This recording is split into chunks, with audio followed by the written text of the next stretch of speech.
proyecto multianual que tiene una imagen muy clara de transformación digital en la metodología de construcción y de todo el ciclo de vida un poco de las infraestructuras.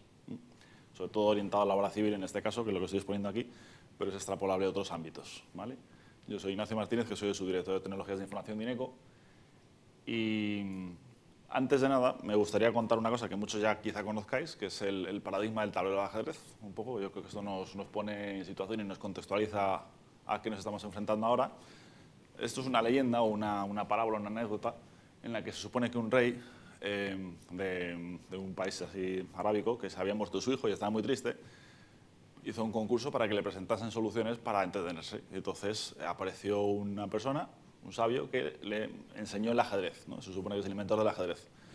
El rey terminó muy contento, efectivamente le distrajo y le dijo que le recompensaría con cualquier cosa que quisiera pedir. Y solo se le ocurrió a este hombre pedir una cosa, realmente es que era muy inteligente, pero pidió que con unos granos de trigo le bastaba. De la siguiente forma, que es un grano de trigo en la primera casilla, un grano de trigo en la segunda casilla y duplicándolos, o sea, perdón, 2 granos de trigo en la segunda casilla y duplicándolos sucesivamente, ¿no? Que parece intuitivamente que es bastante inocente, con lo cual el rey le dijo que por supuesto que sí, le pareció una recompensa muy pobre para la alegría que le había dado.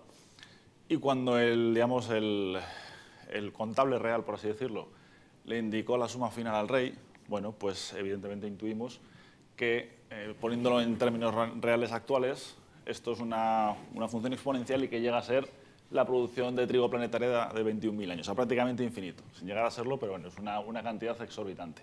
Entonces, ¿qué quiero ilustrar con esto? Quiero ilustrar que esto se parece un poco a la potencia de computación que hay, ¿no? Es el paradigma que siempre se aplica a la capacidad de computación en la nube, en las diferentes plataformas que hay, como la de Microsoft, etcétera. Bien, y lo que hemos visto hasta ahora es que estamos justo en el punto medio del tablero, en el que visualmente, a partir de aquí, los números, bueno, pues son más o menos razonables, se ve que crecen mucho los montones de trigo o la capacidad de computación, pero son cosas más o menos abarcables por la mente o visualizables. Pero a partir de este punto, que es en el que nos enfrentamos ahora, ya las cosas crecen de una manera ya exagerada. Entonces, ¿qué quiero decir con esto? Que la capacidad de computación nos va a permitir hacer cosas que antes se hacían, pero de una manera completamente novedosa. O sea, va a ser lo mismo, pero no va a ser lo mismo. Para explicarme bien. Que no es que esté muy bien explicado, pero creo que entendéis la idea. Bien, entonces, ese contexto de computación con una commodity, con una capacidad ingente, con todas las diferentes alternativas que tenemos ahora para trabajar con los datos, junto con la digitalización y tecnologías como es el caso de BIM, aquí tenemos, por ejemplo, el ciclo de vida, nos van a permitir dar una visión bastante, digamos, innovadora a los años que vienen. Pero teniendo en cuenta que el sector de la construcción y la ingeniería está a nivel de tecnificación muy, muy bajo, hay muchísimo camino por recorrer, con lo cual eso siempre también es una buena noticia. En el ciclo tradicional de BIM, yo voy a centrarme ahora en un esquema que voy a poner fundamentalmente en lo que es la fase de diseño, la fase de construcción y la fase de mantenimiento, por simplificación. Evidentemente, cada uno tiene sus subfases, sus subproductos y tal. La demolición nosotros no la vamos a tocar y con con esas cosas en mente llegamos a este esquema simplificado que siempre da bastante para hablar, ¿no? Entonces, por ejemplo, aquí podemos ver que tenemos separado en varias bandas lo que es el mundo real, el mundo digital y el ciclo de vida que os he indicado antes, un poco simplificado, ¿no?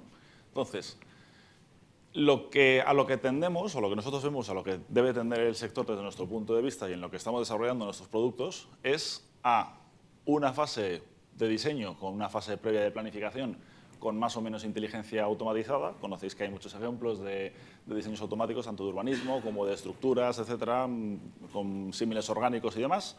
Bien, de la manera que se pueda generar el modelo BIM final.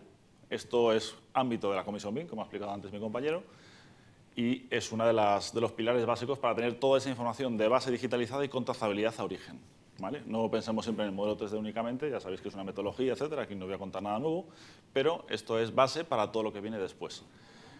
En este punto nosotros lo que planteamos es una plataforma en la nube, evidentemente, dado que las obras están deslocalizadas, en muchos casos con difícil acceso, técnicamente se puede resolver con conexión en tiempo real o con caches, etcétera, pero una solución en la nube con una base de datos extendida que importa todo lo que se ha planificado en el diseño. Antiguamente con AutoCAD también se hacía y demás, pero bueno, que en este caso con las herramientas BIM viene todo con todos los metadatos de las fases de planificación, de costes, etcétera, con lo cual eso se importa aquí en una base de datos de construcción y se añade luego posteriormente en el siguiente ciclo de vida una fase de mantenimiento extendiendo la información, ¿vale? ¿Qué nos permite todo esto? Bueno, pues nos va a permitir, aparte de toda esa trazabilidad, al nosotros ir ejecutando la obra con un reflejo de ese avance de obra, digamos, bien hecho en la nube digital, con una base de datos específica, vamos a poder hacer una serie de análisis sobre el histórico y sobre el pasado y sobre todo, lo más importante, con esa capacidad de computación que decíamos, la parte predictiva. Con técnicas de Machine Learning, de inteligencia artificial y diferentes ramas, nos va a poder permitir hacer bastante análisis de lo que va a pasar a futuro, dar avisos de riesgos y sobre todo lo que ya se está haciendo muchísimo en la fase de mantenimiento, ¿vale? Mantenimiento predictivo para anticiparnos a los errores.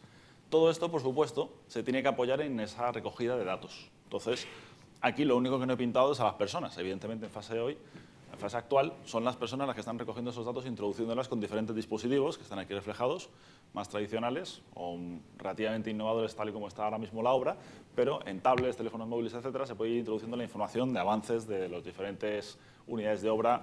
Por ejemplo, en el caso de un viaducto, podríamos ir introduciendo el pilar, lo que ha avanzado, el porcentaje de hormigonado, diferentes unidades de obra, ¿vale? Dado que todo esto está integrado, en este caso lo planteamos con una capa de IoT, de Internet of Things, lo importante o lo interesante es automatizar todas las tareas de recogida de información y de datos lo máximo posible, vía sensores tradicionales con IoT, vía las personas, evidentemente, en la menor medida posible, porque son los costes más caros y lo más propenso a que sea errático y erróneo, pero sobre todo utilizando este tipo de soluciones. Pues en el caso de drones, nosotros estamos trabajando mucho con drones autónomos.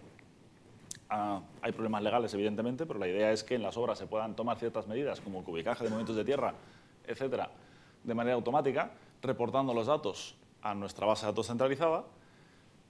Y luego eso también te permite, como subproducto, una interacción más natural con los elementos de obra, que esto siempre puede parecer mucha ciencia ficción, pero efectivamente la realidad aumentada está en todos los ámbitos ahora mismo de los sectores y en la ingeniería tiene una aplicación tremenda. En lo que es la diferencia entre que la persona vaya a controlar la ejecución o el avance de ejecución de una unidad de obra con un portátil o con una tablet e introduzca el pilar del PK no sé qué, está al 20% de avance, pues la diferencia es que yo pueda mirar, seleccionarlo directamente de una manera más natural y estaría interactuando con la misma base de datos. En todos los casos simplemente es una interfaz con los elementos de obra, ¿vale? Con lo cual esto nos va a permitir a futuro el poder trabajar de manera mucho más natural y como todos los elementos con un subproducto del BIM ya están en 3D, georreferenciados, etcétera, pues bueno, tenemos una visión completa de lo que está pasando en la obra y podemos interactuar con esos elementos fácilmente, ¿vale? Esto sería lo que es el ideal o lo que se persigue. Yo sí me gustaría hacer hincapié un poco en lo que nosotros nos hemos encontrado internamente a la hora de implantar esto, que nos estamos encontrando continuamente, ¿vale? Esto es los retos, ¿no? Que es lo que es más interesante, ¿vale? Entonces, los retos, yo voy a hablar de 3 retos fundamentales, que son, uno es el más importante y más evidente, pero los otros 2 yo creo que serían los primeros que habría que intentar resolver para que el primero se resolviera casi por sí mismos. Bien, el primero es ¿Este reto qué es? Bueno, pues esto, si os pongo aquí rotulado lo que sería la ingeniería clásica y lo que nosotros llamamos ingeniería civil 2.0, pues esto es un poco la resistencia al cambio que está moviendo, que ya no es algo feroz, sino lo siguiente. Entonces, nosotros mismos en nuestra propia empresa lo vemos y en todas las personas con las que hemos estado trabajando en diferentes obras, hay una resistencia tremenda a adaptar nuevas tecnologías, a cambiar la manera de hacer las cosas. En parte, creo yo, porque la ingeniería española pues, es brillante en sus resultados. Ahí no hay más que ver los ratios y los números. Somos los más baratos por kilómetro en alta velocidad, por ejemplo. A la vez somos los más rápidos en ejecutarlo, aunque luego siempre todos nos machacan en todos los países y dicen que es que hacemos muchos modificados. Pero bueno, al margen de ver eso, que es una discusión más filosófica para ver, los resultados son espectaculares desde el punto de vista objetivo, ¿no? Entonces, bueno, esto es evidentemente lo que se encuentra cuando alguien intenta decir vamos a cambiar la manera de hacer las cosas para ser más productivos. Entonces, lo primero que piensan es que no, que esto va a ser peor, que siempre se ha hecho bien y que además está demostrado que se hace bien.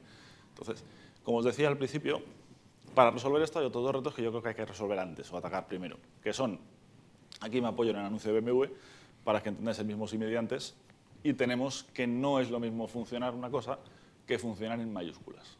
Me explico. Muchas veces nos encontramos que cuando hacemos una implantación de una solución, por ejemplo, en tablets, para un mantenimiento de obra lineal, pues las propias cuadrillas nos dicen que no, que esto no funciona bien y la única manera de que eso para ellos sea atractivo es que sea una curva de aprendizaje mínima, que no tengan la más mínima interrupción y que para ellos sea completamente y maravillosamente funcional. Entonces, no se trata de que la solución esté funcionando, que técnicamente todas son posibles, sino que funcione de una manera absolutamente perfecta. Por lo que podría decir, por ejemplo, un diseñador de un producto de Apple, ¿no? Pues que esto no es lo mismo una cosa más o menos bien hecha que una cosa hecha perfecta. Esto yo creo que es clave porque como hay mucha resistencia hay que entrar sin fallar ni una sola vez. Entonces es mejor prototiparlo, tener en cuenta la experiencia de usuario y hacer que las cosas estén bien probadas antes de llevarlo a campo. Y el tercer reto. Bien, aquí lo que estamos ilustrando un poco es la integración. ¿La integración por qué?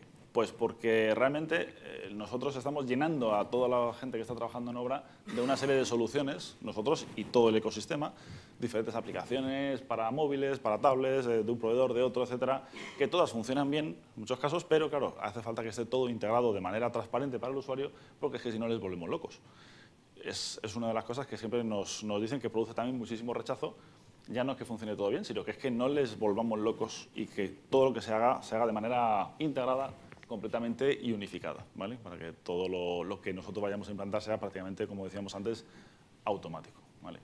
Este y el reto anterior que he indicado, yo creo que es lo que van a ser la palanca, por lo menos en nuestro caso, para resolver lo más problemático, que es la resistencia al cambio, ¿vale? Que es más bien un subproducto de estas dos cosas. Ok, entonces, como a mí me habían dicho que fuese bastante breve, que teníamos que tomar el desayuno, pues yo soy respetuoso con el tiempo de todo el mundo, que me parece trivial, o sea, me parece clave. Pues nada, muchísimas gracias por la atención y adelante.